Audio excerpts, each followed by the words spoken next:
নিজের কাছে টাকা না থাকায় 120 টাকা বন্ধুর কাছ থেকে ধার নিয়ে এই পুলিশের ট্রেনি রিক্রুটিং কনস্টেবল হিসেবে যে নিয়োগ প্রকাশ করা হয় সেই নিয়োগে ফর্ম পূরণ করে অনলাইনে আবেদন করেন সিয়াম মোল্লা। তার পিতা ড্রাম শ্রমিক হিসেবে কাজ করেন এবং সেই 120 টাকা এবং পরবর্তীতে আরও 100 টাকা লাগে, এই 220 টাকায় কিন্তু তিনি পেয়েছেন পুলিশের চাকরি। শুধুমাত্র এই সিয়াম মোল্লাই নয়, এইরকম আরও অনেকেই রয়েছেন। তার মধ্যে কারো বাবা ভ্যান চালায়, কারো বাবা দিনমজুর, অথবা কারো বাবা কিন্তু মাহেন্দ্র চালক। শুধুমাত্র 220 টাকা দিয়েই কিন্তু তারা পেয়েছে এই পুলিশের চাকরি এবং এই পুলিশের কনস্টেবল পদে চাকরি পাওয়ায় কিন্তু খুশি তারা। প্রায় 300-400 ভিতরে আমাদের 28 জনকে সিলেক্ট করা হয়েছিল, তো তার ভিতরে আমাদের 23 জনকে আর কি আমরা হয়েছিলাম। তো জীবনে আর কি অনেক স্ট্রাগল করছি, যার কারণে এত দূর আসতে পারছি। চাকরিটা পেয়ে আমি অনেক বেশি আনন্দিত। আমার বাবা মার সম্মান এখন মনে হয় আকাশে উঠে গেছে। খুবই খুশি হয়েছি।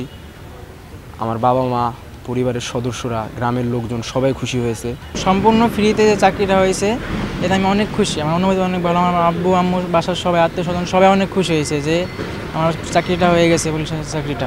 পারিবারিকভাবে আর্থিক অবস্থা খুব একটা ভালো না, তো সেইখান থেকে একটা মেয়ে, বিশেষ করে একটা মেয়ে চাকরি পাওয়া মানে তো একটা পরিবারের পাশে দাঁড়ানো অনেক বড় একটা বিষয়।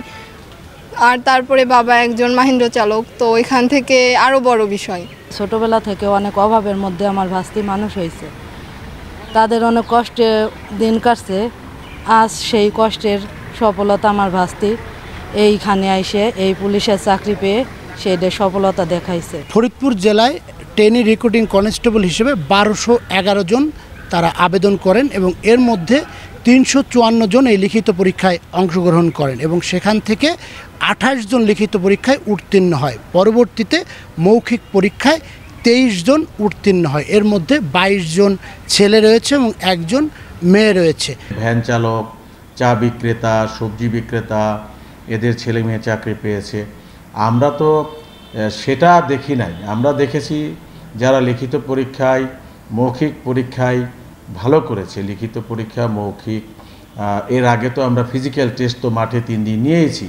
তো সব মিলে যারা ভালো করেছে, অর্থাৎ যারা যোগ্য, তাদেরকে আমরা নিয়োগ দিয়েছি। পুলিশ কনস্টেবল পদে যারা এই প্রাথমিকভাবে নির্বাচিত হয়েছেন তারা বলছেন যে তারা দেশের জন্য, মানুষের জন্য কাজ করবেন। আর পুলিশ সুপার বলছেন যে যারা প্রাথমিকভাবে নির্বাচিত হয়েছে তারা দেশপ্রেম, ন্যায় এবং সততার সাথে কাজ করবে, এমনটাই প্রত্যাশা করছেন পুলিশ সুপার।